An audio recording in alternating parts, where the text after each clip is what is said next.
Hello guys, तो next question है आपका क्वेश्चन नंबर सेकंड एक्सरसाइज 6.2। ठीक है, क्वेश्चन क्या है, in figure if A B is parallel to C D, A B is parallel to C D and C D parallel to E F, या C D parallel E F. इसका मतलब क्या होगा, तीनों लाइनें आपस में क्या होगी, पैरेलल हो जाएंगी। क्योंकि अभी हमने प्रॉपर्टी की थी ये वाली कि अगर ए बी पैरेलल नहीं, यानी कि दो लाइनें अगर तीसरे लाइन के पैरेलल हों, तीनों आपस में क्या होती है, पैरेलल होती है। ये इसके पैरेलल, ये इसके पैरेलल, मतलब तीनों आपस में पैरेलल। उसके बाद क्या दिया हुआ है कि y ratio z equal to 3:7। ये y और z के रेशियो दिया हुआ है, कोई प्रॉब्लम नहीं, हम फाइंड कर लेंगे। और आपको उसके बाद करना क्या है, x की वैल्यू फाइंड करनी है। ठीक है, अब आप मुझे बताइए कैसे कर सकते हैं।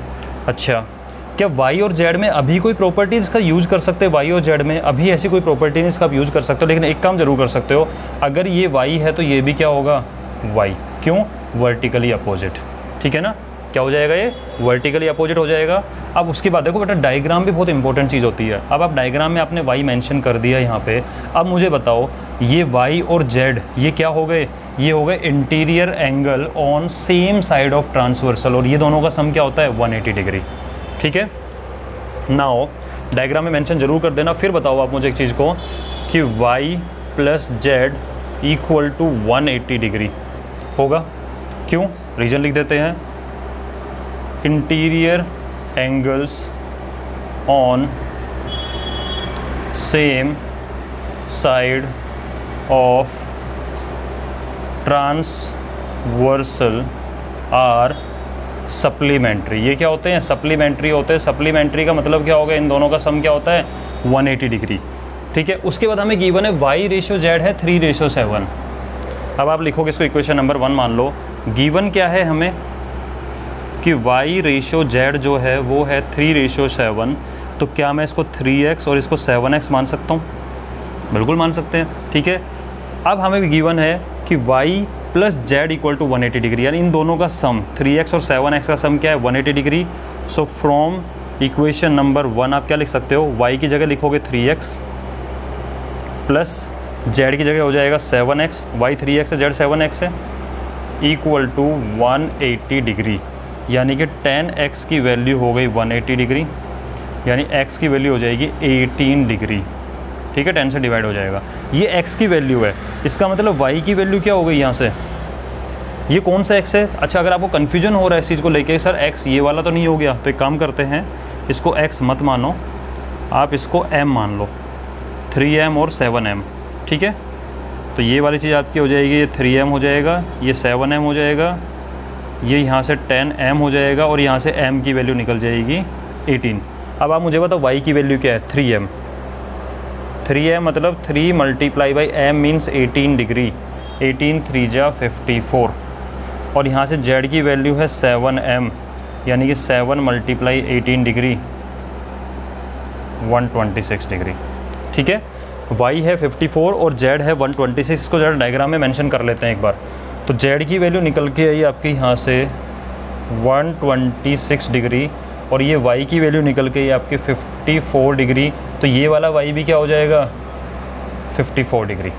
ठीक है, अब आप एक चीज़ बताइए, आपको x फाइंड करना है ना, एक बार के लिए बीच वाले, देखो कई तरीके x फाइंड करने के। पहला तरीका तो ये कि x और y इन दोनों का सम क्या होगा, 180 डिग्री, क्योंकि ये भी क्या है, interior angle on same side of transversal. तो इन दोनों का सम करके आप निकाल सकते हो। एक तरीका वो है, वो भी बता देता हूँ आपको। आप ये लिख सकते हो अब इसके बाद में कि x plus y equal to 180 degree. क्यों? इंटीरियर एंगल, चलो यहाँ नहीं, यहाँ बताता हूँ, ऑलरेडी लिखा हुआ है, अपना स्पेस बचेगा। इसको बेटा एक बार पॉज करके नोट कर लो। ठीक है, हाँ जी। अब अगर हम बात करें तो आप लिख सकते हो यहाँ पे कि x plus y equal to 180 degree, why interior angle on same side of transversal are supplementary. ठीक है, तो x प्लस वाई की जगह रख सकते हो 54 इक्वल टू 180 डिग्री। तो x इक्वल टू हो जाएगा आपका 180 माइनस 54, और x इक्वल टू हो जाएगा 126। एक तरीका तो ये है, थोड़ा सा टाइम लगा। दूसरा तरीका और है, और सिंपल बताता हूँ। तो अब तक का जो चीज़ थी वो क्लियर है। हमने किया क्या है, ये y है तो ये y हो गया, उसके बाद में इन दोनों का सम 180 डिग्री, उसको रेशियो में डिवाइड किया हुआ है, रेशियो को 3m 7m मान के आपने निकाल दिया, y निकल गया, z निकल गया, ठीक है। उसके बाद में ये y है 54, तो ये वाला 54 होगा, वर्टिकली अपोजिट है। उसके बाद x और y का सम 180 डिग्री है, वो मैंने लिखा है यहाँ पे, क्योंकि interior angle on same side of transversal supplementary होते हैं। इसका यूज़ करके x की 126 निकला। एक शॉर्टकट मेथड है वो और बताता हूँ आपको। इस लाइन को अगर मैं एक बार के लिए हटा दूँ, अब आप सोचो इस चीज़ को, ये दोनों लाइनें पैरेलल हैं, क्योंकि हमें पता है तीनों लाइन पैरेलल थी, तो क्या ये एंगल ये जेड नहीं बना रहा है? बना रहा है ना जेड, इसका मतलब ये वाला एंगल इस एंगल के इक्वल होगा, ऑल्टरनेट इंटीरियर है, यानी अगर ये 126 है तो ये भी क्या हो जाएगा 126।